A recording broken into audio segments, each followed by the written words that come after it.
Kita berdoa. Terima kasih Tuhan untuk berkat Tuhan yang boleh kami terima pada pagi hari ini. Kami boleh beribadah, kami bisa dapatkan kesehatan yang baik dari Tuhan. Dan sebentar kami akan dibekali oleh kebenaran firman Tuhan, supaya kami ke depan bisa lebih baik lagi, lebih tertata lagi, lebih hidup berkenan di hadapan Tuhan. Terima kasih Bapa, kami siap terima nasihat Tuhan. Dalam nama Yesus, haleluya, amin. Silakan duduk saudara. Shalom Bapak Ibu. Baik, kita akan belajar firman Tuhan, buka bersama dengan saya Yohanes pasal 1 ayat yang ke-12. Yohanes pasal 1 ayat 12. Kita akan belajar, ada satu isi hati Tuhan di sini untuk kita perhatikan baik-baik. Yohanes pasal 1 ayat 12, demikian firman Tuhan, saya bacakan. Tetapi semua orang yang menerimanya diberinya kuasa supaya menjadi anak-anak Allah, yaitu mereka yang percaya dalam namanya. Sekali lagi. Tetapi semua orang yang menerimanya diberinya kuasa supaya menjadi anak-anak Allah, yaitu mereka yang percaya dalam namanya. Saudara yang dikasihi Tuhan, kita sebagai umat-umat tebusan Kristus, kita seharusnya menjadi orang-orang yang bangga di dalam hidup ini. Kenapa? Karena kita mengalami atau sudah menerima ada dua berkat besar. Yang pertama adalah berkat keselamatan kekal. Kita semua sudah terima, karena kita sudah baptis dan kita lahir baru. Kita terima itu dengan cuma-cuma, dan kita akan nanti kalaupun satu saat dipanggil Tuhan kelak, kita akan menerima kehidupan yang kekal di sorga. Tidak semua orang dapatkan itu, saudara. Itu yang pertama, berkat besar yang kita terima dari Tuhan Yesus. Yang kedua adalah berkat kuasa ilahi. Ini juga luar biasa. Tuhan tahu bahwa dalam hidup kita ini kita akan menghadapi banyak persoalan. Baik persoalan pribadi kita, belum lagi berhadapan dengan kuasa iblis, saudara. Dan Tuhan tahu kita akan hadapi itu tiap hari. Dan Tuhan tidak biarkan kita sendiri, saudara. Tuhan berikan kita kuasa. Itu luar biasa. Diberikan kuasa supaya kita bisa menjadi anak-anak Allah. Nah, cuman bedanya kalau untuk mengalami keselamatan kekal, ya kita terima Tuhan Yesus, baptis, lahir baru.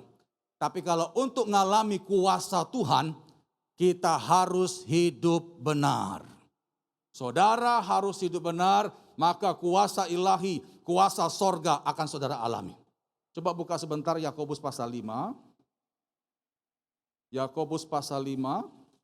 Di sini kita sering dengar ya bagaimana suatu doa akan punya power, itu karena kehidupan si pendoanya.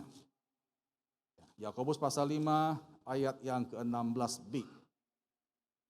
Dikatakan di sana, doa orang yang benar, bila dengan yakin didoakan sangat besar kuasanya.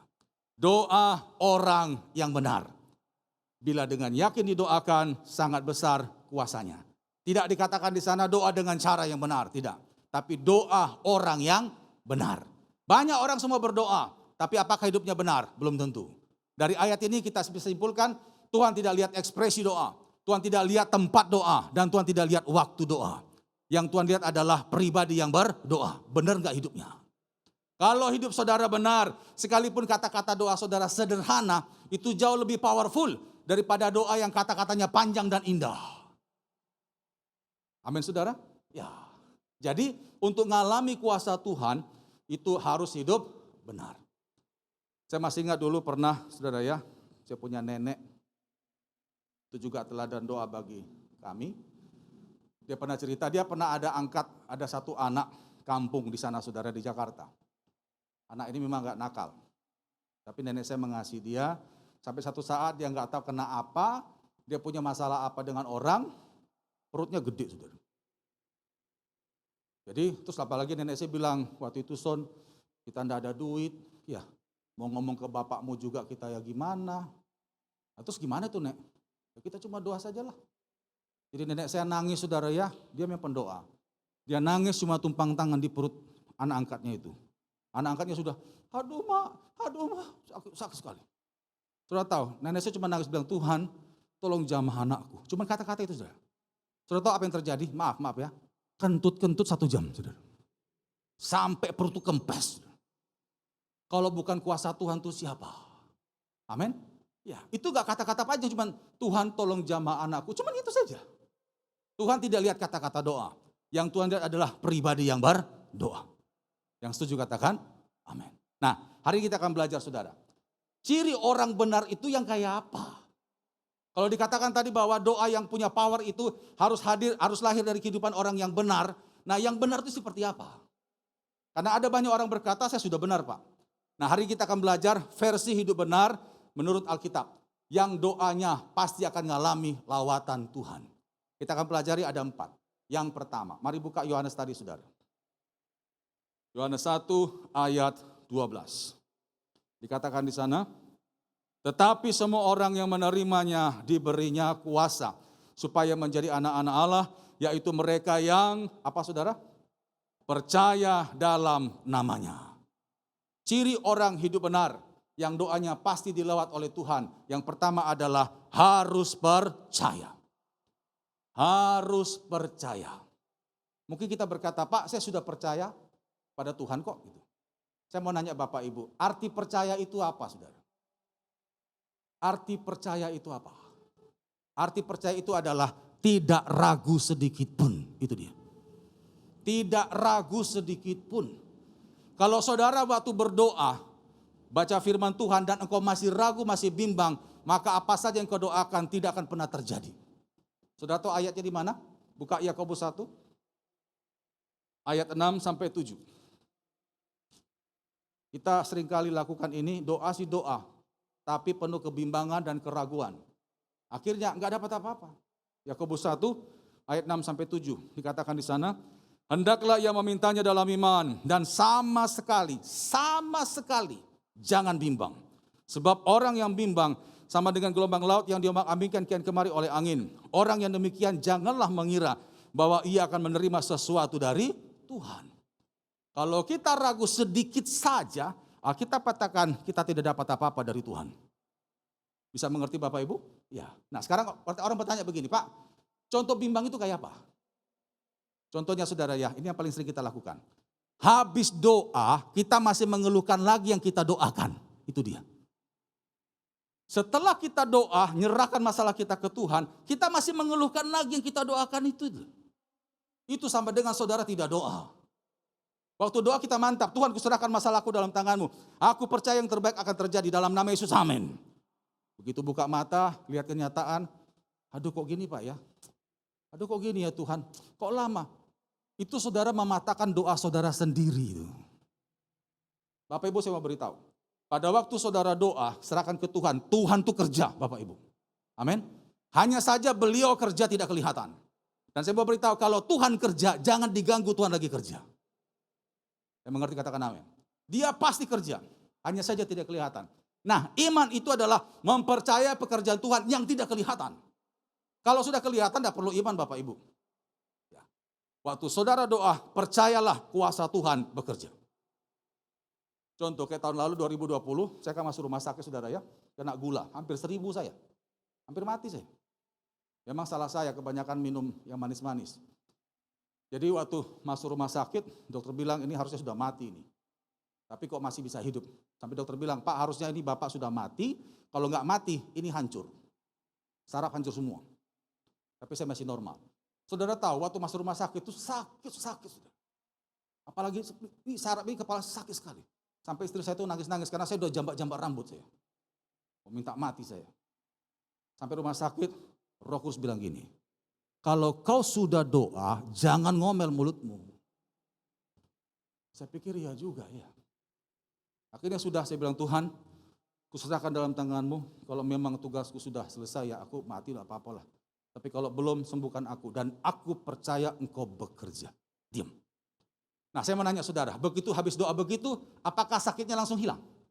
Ya enggak lah, masih cokot-cokot saudara. Tapi tak diamkan mulut saya saudara, tak diamkan. Saya enggak mengadu-ngadu seperti kemarin, aduh, enggak ada lagi. Saya sudah serahkan pada tangan Tuhan. Saya lewati opname di RKZ itu selama 12 hari. Saudara tahu, begitu keluar dari rumah sakit sebelum keluar, periksa check up semua. Semuanya normal. Jantung ginjal yang saya kemarin ragukan itu adalah pankreas. Bayangkan hampir 1000 saudara. Ternyata dicek semua normal. Saya percaya itu adalah kuasa Tuhan. Tepuk tangan bagi Tuhan. Sampai kepala kepala perawatnya saudara ya, tekan-tekan kaki saya gini. Tekan-tekan gini. Saya bilang, kenapa suster kok ditekan-tekan? Kok aneh Pak ya? Bapak gula tinggi seperti itu harusnya kalau ditekan ini daging itu nggak balik katanya gitu. Tapi Bapak kok bisa balik? Saya bilang itulah Tuhan. Makanya saudara, kalau engkau ingin mengalami kuasa Tuhan, jadilah orang benar. Yang pertama adalah harus percaya. Saat saudara doa, percayalah Tuhan bekerja. Sekalipun Tuhan bekerja, tidak kelihatan. Yang mengerti katakan, amin. Itu yang pertama. Yang kedua, seperti apakah ciri orang benar yang doanya akan mengalami lawatan Tuhan? Buka Yohanes 15, ayat 7. Yohanes 15, ayat 7. Dikatakan di sana, jikalau kamu tinggal di dalam aku dan firmanku tinggal dalam kamu, mintalah apa saja yang kamu kehendaki dan kamu akan menerimanya. Jikalau kamu tinggal di dalam aku dan firmanku tinggal di dalam kamu. Itu kuncinya. Poin yang kedua, ciri orang benar yang doanya akan mengalami lawatan Tuhan adalah intim dengan Tuhan. Intim dengan Tuhan. Intim dengan Tuhan itu melakukan 3 hal. Doa, penyembahan, dan baca Alkitab. 3 ini gak bisa ditawar. Doa, penyembahan, dan baca Alkitab. Kebanyakan kita itu cuma doa saja saudara. Maaf, itu tidak sehat. Komunikasi yang sehat itu 2 arah Bapak Ibu. Kalau kita berdoa, kita nyampaikan apa yang kita mau ke Tuhan. Tapi kalau kita baca Alkitab, kita mengerti apa yang Tuhan mau ke kita. Kalau saudara penyembahan, engkau membiarkan urapan Tuhan menyatu dengan rohmu. Itu luar biasa. 3 ini mesti ada. Tanpa ini, saudara sulit mengalami mujizat Tuhan. Bapak Ibu saya mau nanya, mujizat itu terjadi karena apa? Saudara. Karena iman. Amin ya. Mujizat terjadi karena iman. Terus iman itu muncul karena apa? Mendengarkan firman Tuhan. Kita ingin mengalami mujizat, tapi gak punya iman. Tapi sebentar lagi gak pernah baca Alkitab, ya gimana? Ingin mengalami mujizat, tapi gak mau baca Alkitab, ya sulit saudara. Kalau saudara baca Alkitab, intim dengan Tuhan, pujian penyembahan, maka di situ akan muncul iman. Dan iman itu akan menghadirkan mujizat dalam hidup saudara. Kesaksian. Saya akan sampaikan kesaksian-kesaksian supaya saudara tahu firman Tuhan ini ya dan amin. Saudara percaya engkau akan mengalami mujizat. Sekitar 3 bulan lalu, tahun lalu saudara ya. Sekarang ini bulan berapa ya? Bulan 3 ya. Ya sekitar November tahun kemarin saudara. Saya konselingi seorang ibu. Kasihan, ibu ini punya anak tunggal laki-laki satu-satunya dan juga tulang punggung keluarga, dibawa lari sama perempuan nakal. Dan yang kasihan, ibu ini pun juga sebagai seorang mama, WA-nya diblokir sama itu anak. Sampai dia bilang, kenapa ya Pak? Itu anak apa lupa lahir dari perut saya. Kok dia lebih penting kan perempuan nakal itu yang sudah jelas-jelas menghabiskan tabungannya. Dia lupa kepada kita, sampai dia nangis saudara. Saya sampai nggak berpikir, Pak ini apakah betul anak saya atau anak setan? Coba. Sampai ngomong seperti itu. Saya bilang, Bu, sudahlah. Ibu nggak usah melakukan apa yang ibu nggak bisa jangkau. Itu sudah di luar kekuatan ibu.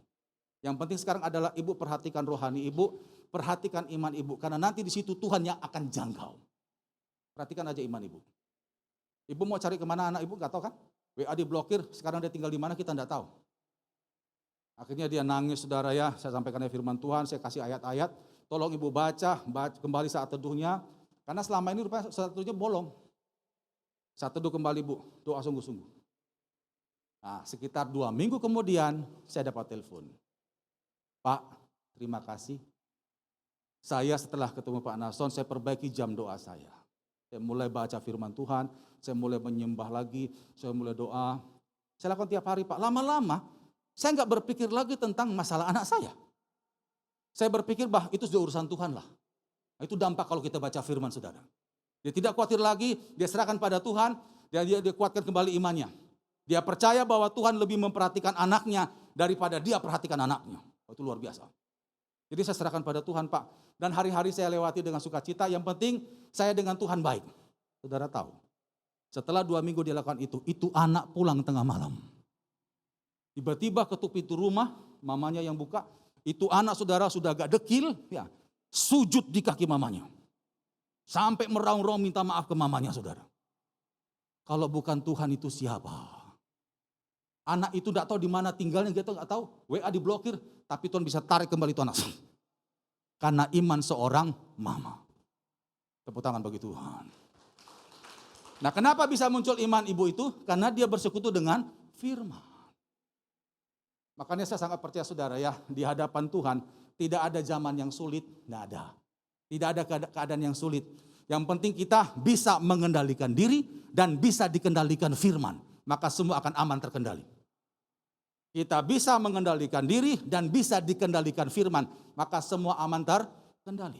Yang mengerti katakan amin. Itu yang kedua. Yang ketiga, mari buka di dalam Yohanes 15 ayat yang ke-16. Seperti apakah ciri orang benar yang doanya pasti dilawat oleh Tuhan. Yohanes 15 ayat yang ke-16 dikatakan di sana. Bukan kamu yang memilih aku, tetapi akulah yang memilih kamu. Dan aku telah menetapkan kamu supaya kamu pergi dan menghasilkan buah. Dan buahmu itu tetap, supaya apa yang kamu minta kepada Bapa dalam namaku diberikannya kepadamu. Yang ketiga, supaya kita bisa mengalami lawatan kuasa ilahi, kita harus berbuah. Ciri orang benar yang ketiga adalah hidup yang berbuah. Alkitab tadi katakan, jikalau kamu menghasilkan buah dan buahmu itu tetap, maka apa yang kita minta kepada Bapa dalam nama Tuhan Yesus diberikannya kepada kita. Harus hasilkan buah. Nah, buah itu apa? Ada dua. Ada buah pertobatan yang pertama, yang kedua adalah buah roh. Buah pertobatan nanti bisa baca dalam Matius 3:8. Nah, pertobatan itu saudara yang dikatakan sejati itu melewati 4 tahap. Yang pertama, sadar akan dosanya. Yang kedua, menyesali dosanya. Yang ketiga, mengaku dosanya. Dan yang keempat, membenci dosanya. 4 ini mesti ada. Banyak orang sadar dosa, menyesal dosa, mengaku dosa, tapi belum tentu benci dosa. Selama kita belum membenci dosa, maka sangat dimungkinkan sekali kita akan bikin kembali itu dosa. Kita akan ulangi kembali itu dosa. Contoh saudara ya, kita banyaklah dengar orang-orang yang dulu suka berzina. Setelah jadi anak Tuhan, katanya bertobat, kena masalah, balik lagi zina. Dulu mabuk, setelah jadi anak Tuhan, katanya sudah bertobat, kena masalah, balik lagi mabuk. Seperti itu dikatakan bertobat? Ya enggaklah. Yang seperti itu sulit doanya dijawab, karena Tuhan paling anti dengan dosa, saudara. Nanti bisa baca Yesaya 59 ayat 1-2. Itu yang pertama, buah pertobatan. Yang kedua adalah buah roh. Apa itu buah roh? Buka Galatia 5. Galatia 5. Kita banyak buka ayat pagi ini saudara ya, pengajaran. Galatia 5 ayat yang ke-22 sampai 23. Tetapi buah roh ialah kasih, sukacita, damai sejahtera, kesabaran, kemurahan, kebaikan, kesetiaan, kelemah lembutan, penguasaan diri. Tidak ada hukum yang menentang hal-hal itu. Saudara hasilkan buah ini, mukjizat pasti akan terjadi. Saudara hasilkan buah ini, maka kuasa ilahi dalam diri saudara pasti akan bekerja. Kesaksian lagi saudara. Saya pernah bukan ngisi tapi tim kami waktu itu pernah pakai ada satu ruko di depan pasar turi, satu pasar turi. Ini udah lama. Tapi saya masih ingat kesaksian keluarga itu luar biasa. Jadi kita sering pakai tempat itu berapa kali untuk layani orang pelepasan. Satu saat saya tanya sama yang punya rumah, Pak, Bapak kenapa kok izinkan kami pakai ruko Bapak ini untuk pelepasan? Soalnya nggak semua orang mengizinkan, karena kita ini kan ngangani banyak setan-setan, saya bilang begitu. Terus Bapak itu menjawab, saudara, saya karena ngalami kuasa Tuhan, makanya saya izinkan. Dia cerita saudara, dia rupanya dulu ngalami kehancuran dalam rumah tangganya dan juga ekonominya saudara. Jadi sempat ada masalah dengan istrinya, geger luar biasa, bertengkar hebat saudara. Nah terus itu membuat mereka akhirnya kacau. Sampai banyak hutang dan jual sana jual sini, aset semua segala macam.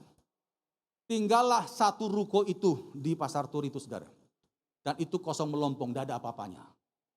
Jadi satu keluarga ini tinggal di ruko itu maaf saudara ya, tidur itu pakai koran.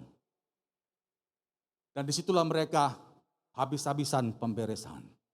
Tuhan tegur mereka dengan kondisi yang sangat seperti itu. Udah gak ada kendaraan mobil, jadi kosong sudah ruko itu. Barang-barang sudah bisa dijual. Tapi disitulah mereka adakan pemberesan. Suami mengampuni istri, istri mengampuni suami, anak-anak pun pemberesan. Itu buah. Akhirnya mereka ngambil kesepakatan, kita tidak usah pakai hutang-hutang lagi. Karena selama ini kita gali lubang, tutup lubang pakai cara seperti itu. Sudahlah, yang penting kita keluarga rukun, ya ada damai sejahtera. Masalah nanti kita mati kelaparan di sini, biar itu urusan Tuhan. Mereka tidak mau minta-minta uang lagi, minta tolong nggak mau menyusahkan orang saudara. Jadi Bapak itu cerita, sampai mereka itu nggak makan hampir seminggu, coba. Dia bilang gini, saya Pak sama istri saya, kita sih masih kuat ya karena kita dewasa, yang saya kasih lihat anak-anak. Tapi ya saya bersyukur saya punya anak-anak ya kok nurut, mau ngerti keadaan. Sampai saudara ya, itu kalau saudara 5 hari lah sudah nggak makan. Mereka habis ibadah pagi bersama, habis menyembah, terus mereka tidur. Mereka sering seperti itu saudara, karena kalau aktivitas kan lapar saudara ya, jadi tidur aja sudah. Waktu tidur saudara, nah pas pagi-pagi sekitar jam 6, jam 7, itu rolling door mereka tuh diketuk. Waktu dibuka, di situ ada seorang ibu berdiri. Ibu tuh bilang begini, saya disuruh Tuhan untuk memberkati keluarga ini. Tolong Bapak Ibu, ya segera pakaian, kemas, kita ke supermarket. Kaget mereka, ini siapa ini orang? Ditanya namanya, ibu tuh bilang, gak perlu nama saya disuruh Tuhan, sudah sekarang berangkat cepat. Akhirnya suami istri ini kemas sama anak-anaknya, ganti baju saudara ya, ikut mobil ibu ini. Dan Bapak itu cerita, di mobil ibu ini pun gak banyak ngomong. Sampailah di supermarket saudara, ibu tuh bilang, Bapak Ibu sekarang beli, ibu Tuhan nanti saya bayarkan. Beli semua, minyak goreng, beras semua beli, wah. Habis itu pulang diantar juga seperti itu. Nah, berapa hari kemudian juga seperti itu lagi saudara. Jadi seminggu sekali datang. Sampai ibu itu bilang gini, saya akan berhenti setelah Tuhan bilang berhenti. Saudara tahu, ibu itu membiayai keluarga ini saudara, disuruh Tuhan, itu sampai beberapa bulan loh. Bayangkan, sampai berapa bulan. Sampai bapak ini punya usaha kecil, dan itu mulai berkembang, setelah itu ibu itu tidak muncul lagi. Saya mau nanya, dari siapa itu saudara? Itu dari Tuhan. Itu terjadi setelah apa? Keluarga ini rukun. Keluarga ini rukun, mulai ada penyembahan, mulai saling menerima, saling mendoakan, mujizat terjadi. Tepuk tangan bagi Tuhan. Hal yang seperti ini saudara saya banyak temukan dalam kehidupan jemaat yang sungguh-sungguh benar di mata Tuhan. Makanya saya percaya saudara ya, tidak sulit bagi Tuhan memberkati kita sekalipun pandemi. Tuhan kendalikan semua keadaan. Asal pastikan kita hidup benar itu. Kalau kita hidup benar, Tuhan bisa kirimkan berkat dari mana penjuru pun bisa. Asal kita hidup benar. Amin saudara. Jadi ciri orang benar yang ketiga ini adalah hidup yang berbuah. Yang keempat, yang terakhir. Mari buka Matius 17. Matius 17 ayat 20 sampai ayat 21. Apa ciri orang hidup benar yang doanya akan mengalami lawatan Tuhan? Yang keempat, Matius 17 ayat 20 sampai 21. Ia berkata kepada mereka, karena kamu kurang percaya, sebab aku berkata kepadamu, sesungguhnya sekiranya kamu mempunyai iman sebesar biji sesawi saja, kamu dapat berkata kepada gunung ini pindah dari tempat ini ke sana. Maka gunung ini akan pindah dan takkan ada yang mustahil bagimu. Jenis ini tidak dapat diusir kecuali dengan berdoa dan berpuasa. Waktu itu para murid kesulitan mengusir setan dalam diri seorang anak muda. Lalu Tuhan katakan, jenis ini tidak bisa selesai dengan doa biasa, harus dengan doa puasa. Ciri orang benar yang keempat adalah dia punya kebiasaan doa puasa. Saudara, doa puasa itu diperlukan tatkala kita menghadapi persoalan yang gak bisa ditembus dengan doa biasa. Mungkin saudara sudah intim dengan Tuhan, mungkin saudara sudah sudah berbuah. Mungkin juga saudara sudah banyak baca firman, sudah percaya. Ternyata ada satu level lagi harus saudara naikkan, puasa. Di Alkitab banyak contoh saudara ya, mereka yang masuk doa puasa, tidak ada istilah jalan buntu, tidak ada. Pada waktu Daniel sering puasa, singa sampai sungkan gigit Daniel. Ester puasa, satu bangsa diselamatkan. Niniwe puasa, satu kota diselamatkan Tuhan. Itu kekuatan doa puasa. Amin Bapak Ibu. Ya, saya juga gitu sudah. Kalau menghadapi persoalan agak berat, saya masuk puasa. Dan itu pasti tembus. Pasti tembus. Asal saudara perhatikan ya, 4 poin ini semua mesti dilakukan. Kita harus percaya, jangan ragu sedikit pun. Yang kedua, intim dengan Tuhan. Yang ketiga, berbuah. Terus yang keempat, puasa. Pasti mantap. Pasti akan terjadi luar biasa. Saya di bagian konseling pelepasan sudah, makanya saya banyak menghadapi hal-hal yang supranatural. Pernah waktu itu kami diminta doakan ada 4 keluarga di daerah Banyuwangi. Jadi keluarga ini dulu bukan dari Kristen, terus masuk Kristen, cuma mereka punya kekuatan yang luar biasa saudara ya. Nama juga orang Banyuwangi. Itu saya lupa nama desanya itu. Jadi mereka rupanya dari keluarga-keluarga sebelumnya itu pendekar semua. Minta didoakan pelepasan karena ilmu mereka tuh ganggu. Saya begitu dengar seperti ini, puasa sudah. Jadi kita puasa 2-3 hari sebelum berangkat. Saya gempur di situ saudara. Sampai di sana, waktu nyampaikan firman Tuhan, nah orang-orang ini agak pandang remeh kita. Karena saya waktu itu masih kuliah saudara ya, jadi kelihatan masih muda. Ya, masih muda jadi mereka pikir, kok anak muda ya? Sementara mereka sudah pada di atas 40 semua. Jadi cenderung agak remeh. Ya enggak masalah saya pikir. Saya sampaikan firman Tuhan, saya bilang Bapak Ibu di firman Tuhan. Nah waktu saya sampaikan pun mereka mukanya pada melengos. Ya, ada yang main HP jadi enggak konsentrasi. Saya enggak peduli itu, saya sampaikan firman Tuhan dengan sebaik-baiknya. Lalu saya katakan sekarang Bapak Ibu duduk di tempat. Saya akan oleskan minyak urapan di kepala saudara dan siap terima urapan Tuhan, kuasa Tuhan. Mereka duduk biasa gitu. Nah tapi karena sebelumnya kita sudah puasa, begitu kena minyak urapan, langsung keluar semua ilmunya saudara. Ada yang macan semua. Dan puji Tuhan semuanya lepas. Karena tidak ada yang bisa menghadapi nama Yesus. Nah itu terjadi karena apa? Puasa. Kalau saya tidak puasa mungkin gak akan terjadi seperti itu. Coba nanti Bapak Ibu perhatikan. Kalau sudah menghadapi persoalan yang agak berat, tidak bisa ditembus dengan doa biasa, masuklah doa puasa, pasti tembus. Yang setuju katakan amin. Ya, jadi saudara lihat ya. Kuasa Tuhan ada dalam diri saudara. Bukan dalam diri hamba Tuhan, dalam diri saudara. Dan kuasa itu akan bekerja kalau saudara hidup benar. Seperti apa hidup benar? Yang pertama tadi harus percaya. Yang kedua intim dengan Tuhan. Yang ketiga apa saudara? Belum 1 jam loh ini. Berbuah. Dan setelah itu apa? Doa, puasa. Saudara lakukan 4 hal ini, lihat. Tidak ada yang mustahil bagi saudara. Amin. Ayat terakhir, salah satu contoh kuasa yang diberikan Tuhan ke kita. Buka Lukas 10, ayat 19. Saya berharap lewat pengajaran pagi hari ini, tidak ada lagi yang berkeluh kesah, tidak ada lagi yang tertunduk lesu, karena dalam diri kita ada kuasa Tuhan. Kembali kepada kita sekarang, kita mau sungguh-sungguh hidup benar atau tidak. Kalau saudara hidup benar, engkau akan terpelihara oleh kuasa ilahi. Lukas 10 ayat yang ke-19 dikatakan di sana. Ini salah satu contoh kuasa yang diberikan Tuhan ke kita. Sesungguhnya aku telah memberikan kuasa kepada kamu untuk menginjak ular dan kalajengking. Dan kuasa untuk menahan kekuatan musuh. Kuasa untuk menahan kekuatan musuh. Sehingga tidak ada yang akan membahayakan kamu. Sehingga tidak ada yang akan membahayakan kamu. Amin Bapak Ibu. Kesaksian terakhir. Mungkin saya pernah sharing di sini kalau ya. Sekitar beberapa tahun lalu saya sama istri saya ada ibadah hari Minggu. Tapi Sabtunya kami ada doa sebentar di rumah mau tidur. Yang mimpin doa istri saya. Nah waktu doa dia, Roh Kudus bicara pada saya begini. Urapi rumahmu. Nah gak dijelaskan kenapa. Oke. Habis doa saya urapi rumah. Habis itu tidur.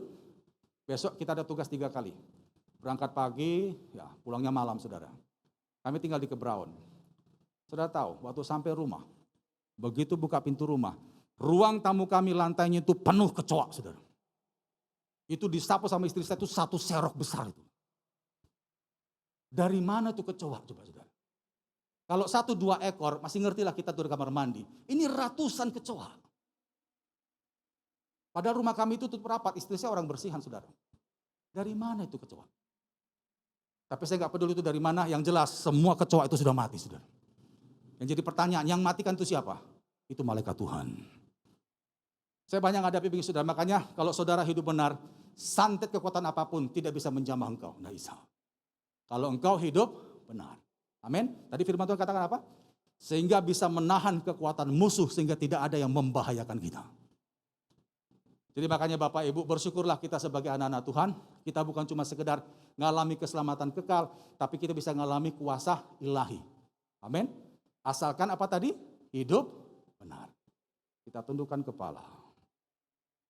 Dengan sikap doa, masing-masing datang pada Tuhan.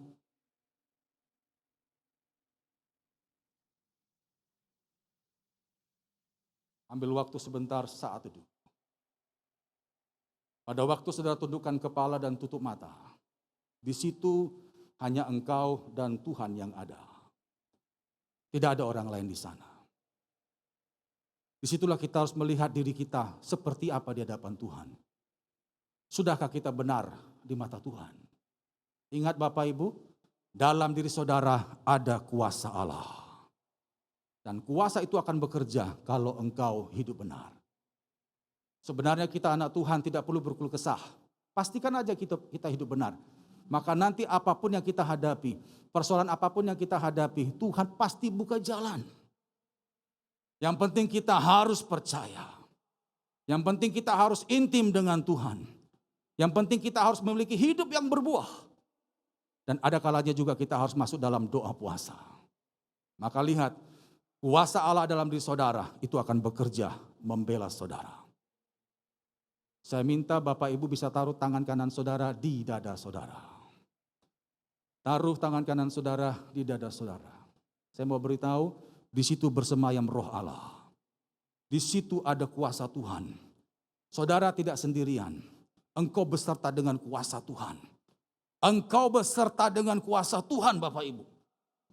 Asalkan belajarlah untuk hidup benar. Maka nanti lihat berkat Allah, kuasa Allah itu akan bekerja memelihara hidup saudara secara luar biasa.